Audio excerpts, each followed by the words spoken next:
Buenas tardes, ¿cómo está usted? Fíjese que tenemos en la línea a mi amigo Abraham Bagdadi Estrella, con el que voy a platicar en unos momentos de qué está pasando en este país. Está levantada la gente quemando el Congreso, quemando la sede del Poder Judicial en Guerrero. Los maestros favoritos del régimen, los de la CENTE, tienen tomadas las vías férreas en Michoacán. Los señores en Chihuahua peleándose porque no, según ellos ya dieron el agua suficiente y el gobierno no termina de pagarla. Y los señores de Frena, que podemos estar en desacuerdo con ellos y no parecernos bien sus postulados, pero ya tomaron el Zócalo capitalino, Abraham. Sí, es alarmante ver que la gente que antes estaba contenta, ahora no lo está tanto. Se supone que los maestros de la CENTE, de la coordinadora, no deberían de estar dando ningún problema ni haciéndole ningún problema al gobierno de Andrés Manuel. Se supone. Les echaron para atrás la reforma educativa que se había hecho durante Peña Nieto y le hicieron una reforma educativa ad hoc, especialmente para ellos. Y ahí lo tienes, ahora bloqueando las vías de los ferrocarriles en Michoacán. Se supone que los estudiantes de Ayotzinapa deberían de estar contentos porque una de las promesas de Andrés Manuel es que llegando él al gobierno todo se iba a aclarar mágicamente. Y vaya que Andrés Manuel tiene conocimiento de qué fue lo que pasó en Ayotzinapa. Claro, eran amigos suyos los que estaban detrás. Abarca fue propuesta de él. Lázaro Mazón, que es el líder de Iguala, Guerrero, que además estudió en Campeche, Lázaro Mazón, por cierto, médico. Sí. Líder de Iguala, de Morena, es su perfecto aliado y conocido y gente cercana. Lázaro Mazón era senador, Abarca era presidente municipal, él era el apoyador y él era quien los proponía para esos cargos. Entonces él sabe perfectamente bien qué es lo que sucedió en Iguala con los estudiantes de Ayotzinapa. Si no ha habido ninguna aclaración es porque el propio Andrés no quiere que se aclare. Pero ahí están ahora los estudiantes de Ayotzinapa también amotinados, rompiendo cristales, secuestrando autobuses, tomando casetas. Se supone que deberían de estar contentos, ¿no? Bueno, lo de el conflicto del agua en Chihuahua, entendemos perfectamente bien, ahí hay un gobierno panista, está bien, puede ser que ahí sí sea un tema político, como tú quieras, ahí por lo menos hay algún pretexto que el margen de la duda. Ahí sí, exactamente. Pero ahí están los de Chihuahua, amotinados, y me parece que aunque haya sido promovido por una situación política, el manejo que se le dio al conflicto fue erróneo completamente.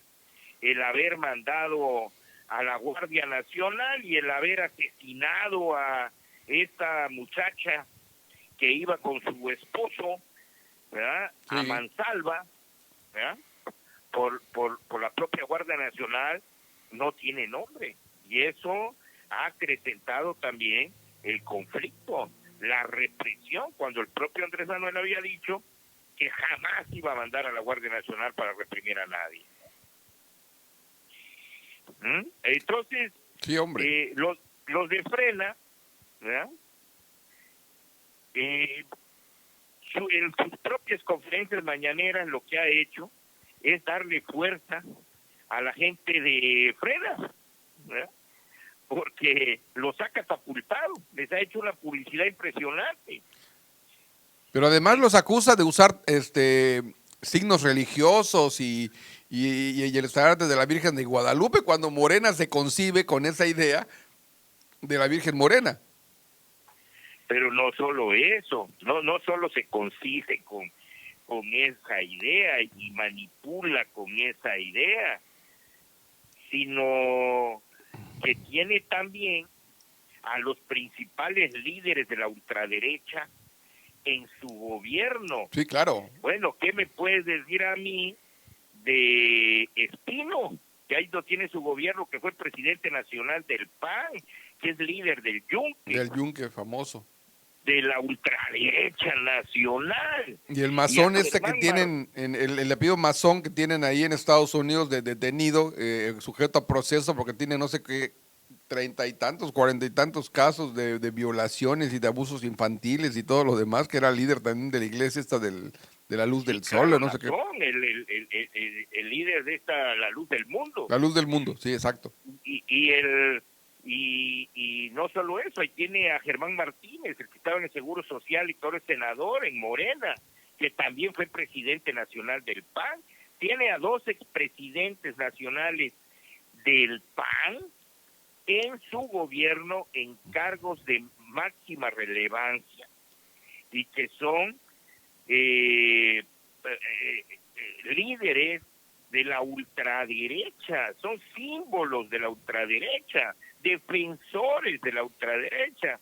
Entonces, ¿qué puede criticar? A los de Frena, que efectivamente también son de la ultraderecha. ¿Sí? Pero ¿qué les puede criticar?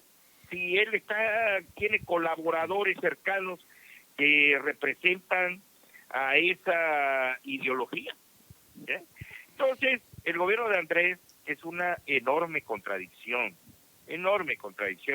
y que nadie se atreva a decir que el gobierno de Andrés es un gobierno de izquierda, porque quien lo diga realmente no tiene idea de lo que así es. Está diciendo. El gobierno de Andrés es un gobierno que quiere disfrazarse de izquierda, ¿sí?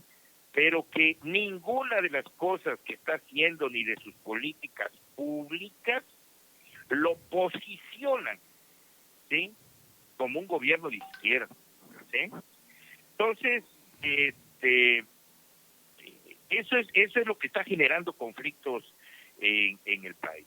La falta de palabras de Andrés, la falta de tacto para poder entender el mosaico ideológico y cultural que existe en el país.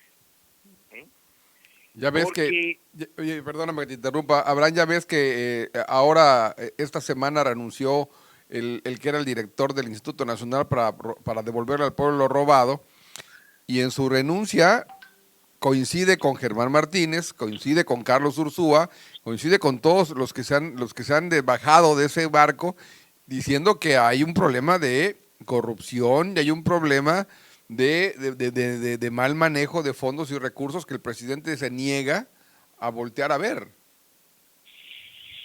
No se niega a voltear a ver. O sea, está viendo perfectamente lo que pasa y lo que sucede y lo entiende a la perfección.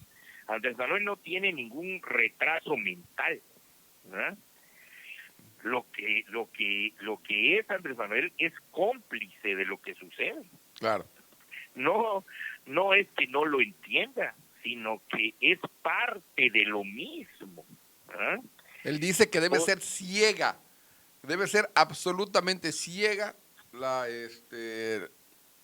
fe en la cuarta transformación. ¿Tú recuerdas que en varias pláticas que hemos tenido nosotros, hemos platicado cuál es la forma de mantener contento a Andrés Manuel? Sí, claro. Y aquí lo hemos planteado, que solo hay 2 formas de mantenerlo contento. Uno, que seas un incondicional absoluto de Andrés Manuel. Absoluto. Y cuando se dice incondicional absoluto, lo estoy diciendo en toda la lo que esa palabra puede significar. Es decir, incondicional absoluto es que tú le delegues a él, ¿sí?, tu capacidad de razonar. Wow. O sea, Está difícil. No puedes tener ninguna capacidad de razonamiento. ¿Sí? Incondicional absoluto es obedece. Te conviertes en un autómata, ¿sí? Para hacer cosas sin cuestionarlas. Y además tienes que soportar vejaciones. Ya ves que a este director que tenía 3 meses en el cargo, lo ha maltratado de una manera espantosa todos los días a partir de que renunció. Ah, sí, claro. No solo tienes que entregarle tu capacidad de razonamiento, sino ahí va implícita también tu dignidad. Es decir, ¿sí? Cuando no razonas, no razonas. O sea, le entregaste tu capacidad de poder pensar por ti mismo. Y por lo tanto, si él te ofende, ¿sí? Tienes que aceptarlo, ¿verdad? Porque tú eres un autómata, ¿sí?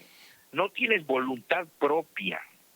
Le entregaste Imagínate, tu yo, Andrés Manuel.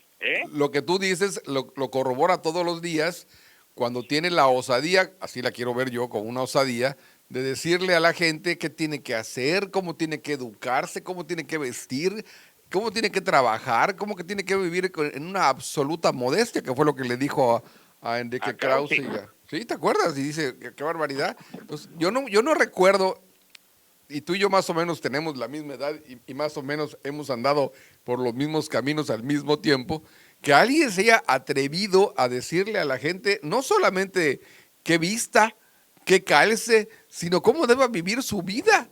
Es un Pero exceso por completo. se lo dijo a Krause ahora, Sí, pero ya se lo había dicho a la gente con anterioridad. Le había claro. dicho, basta con que tengan un par de zapatos. 2 mudas de No ropa. sé, no sé si recuerdas. Sí, ¿Sí? sí, claro. ¿Sí? Basta con que tengan un par de zapatos. ¿Sí? Ya había dicho otras cosas, es decir, él le dice a la gente cómo tienen que vestir, cómo tienen que vivir. En realidad, lo que Andrés Manuel fomenta es la mediocridad. ¿Sí? Absoluta. O sea, él proyecta su propia imagen en la gente.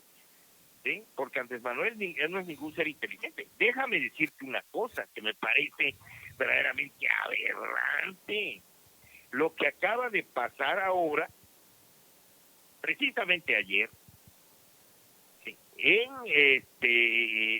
esta intervención que tuvo en el Pleno De de la ONU. Naciones Unidas. Sí, sí, sí.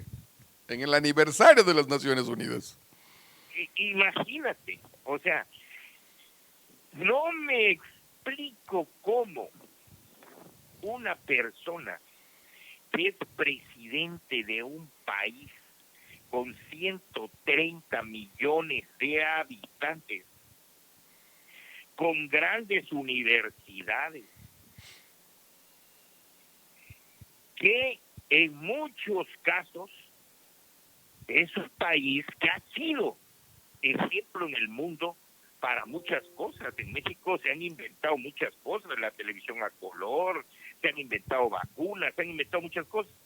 Que un presidente se pare en el Pleno de Naciones Unidas a decir, nosotros tenemos un gran héroe, ejemplo, que es Benito Juárez, y era tan importante que el papá de Benito Mussolini le puso Benito en honor a Benito Juárez. Qué cosa, no solo vergonzante, sino denigrante que hagan esas alusiones. No, pero Paco, Qué ese no cosa. es el problema de fondo.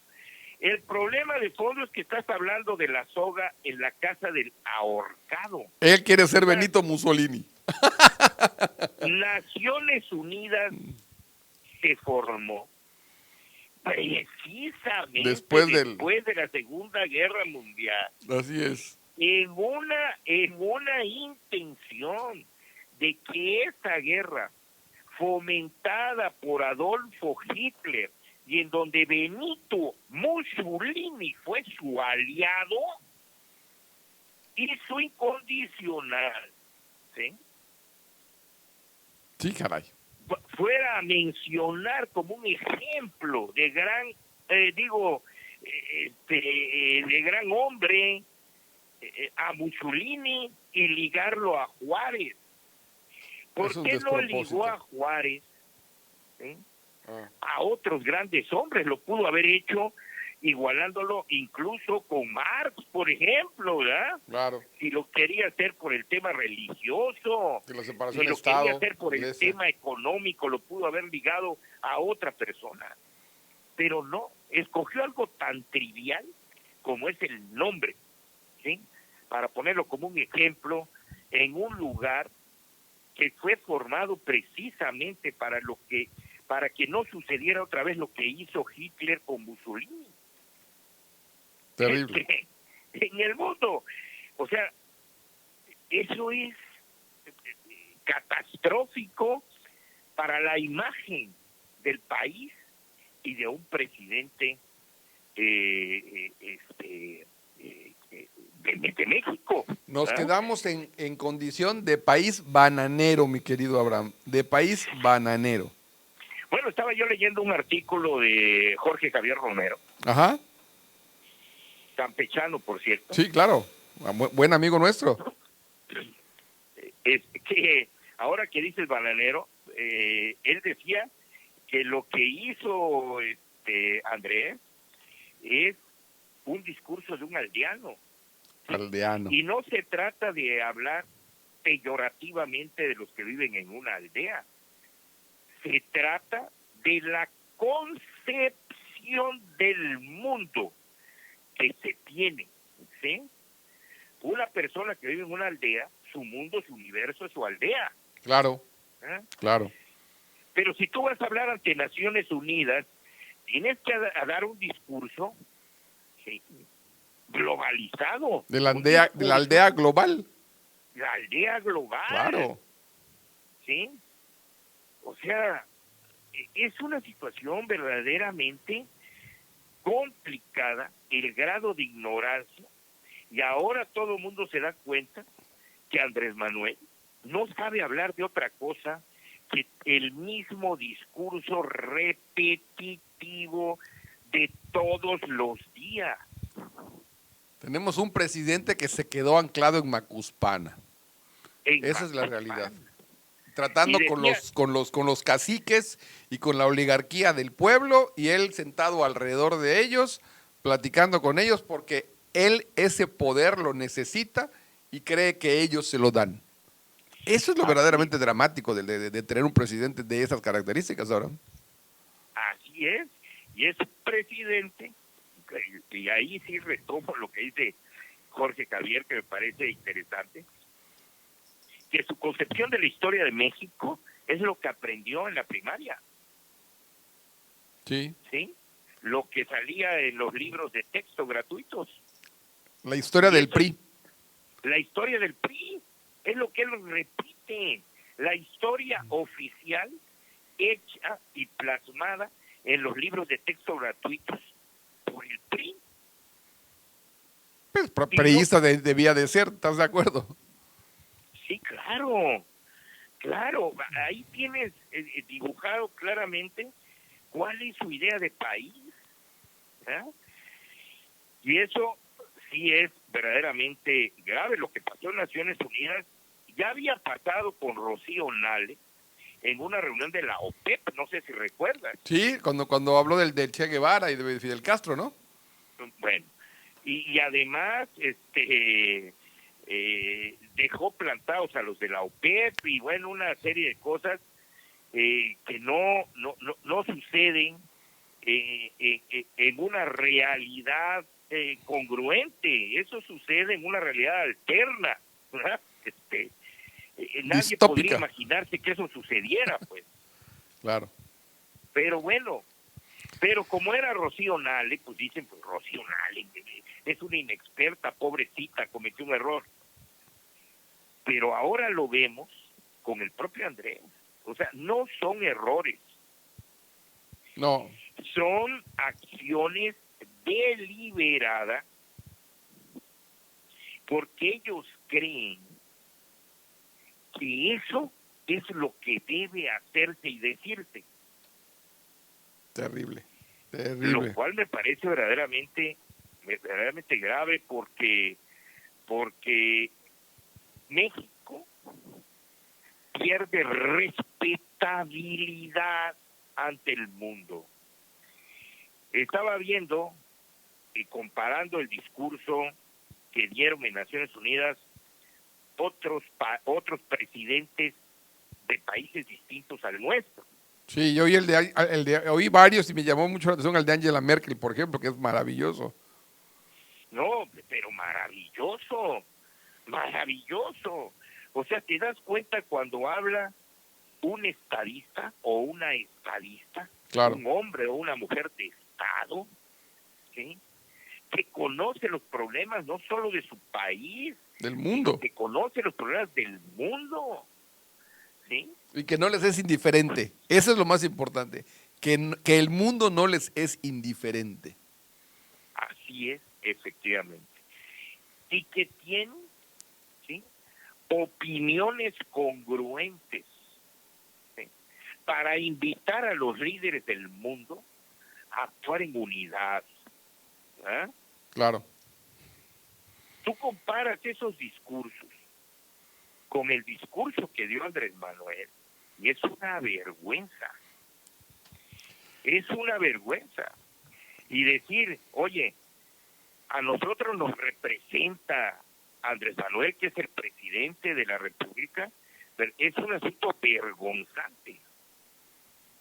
Sí, Causa vergüenza. es verdaderamente para tener la cabeza metida en un hoyo, mi querido Abraham. Exactamente. Bueno, pues son todas estas cosas. Y lo que está pasando en el país, ¿sí?, es complicado el poder pensar que se puede estar generando, y lo decíamos en la plática pasada, una revolución. Ya son cosas que se están generando en cada uno de los estados de la República. Y la diferencia de la gente, o sea, ve qué rangos de ideología, de pensamiento y qué tipo de gente es la que está inconforme. No, ya no es solamente un sector de la sociedad, ya son muchos sectores de la sociedad de diferente manera y de diferente idiosincrasia y origen. Sí, ya es gente que no están unidos ni por un líder, ni por una ideología, ni por un interés común. Así es. Sino son distintos intereses, distintos actores, y además en diferentes puntos geográficos del país. Y eso se torna grave y se torna complicado. Pero además, no solo es la gente en sí misma la que se está organizando, sino también personas vinculadas al poder. Estos 10 gobernadores que se salieron de la CONAGO y que ya formaron su alianza, están planteando situaciones interesantes para el país. Y Javier Corral, por ejemplo, de Chihuahua, ya está en una situación verdaderamente polarizada. Sí, ya. Y el gobernador de Jalisco está en una situación polarizada con el gobierno federal. Y el hecho de que el gobierno federal haya tomado una decisión en Chihuahua de decir, a ver, espérense, todo el aparato de seguridad del gobierno federal, que se reúna aparte y tome sus acuerdos aparte. Y que no se mezclen con el gobierno del Estado. Qué cosa. O sea, está generando un sentimiento, ¿sí?, de separación. Está alentando un movimiento separatista en el país. Ay, Abraham, el tiempo se nos está terminando, pero yo creo que lo que pasa en el mundo lo vamos a seguir viendo. Y si nos concentramos en México, creo que nos tenemos obligadamente que acordar de Nicolás Maquiavelo, divide y vencerás, y parece que la idea del presidente es tener quizá la minoría más grande para seguir controlando todo. Esa es su idea. Es un tema totalmente electoral. Así es. Te agradezco mucho, Abraham, y nos vemos la próxima semana por este mismo vía. Hasta luego. Un abrazo. Abrazo.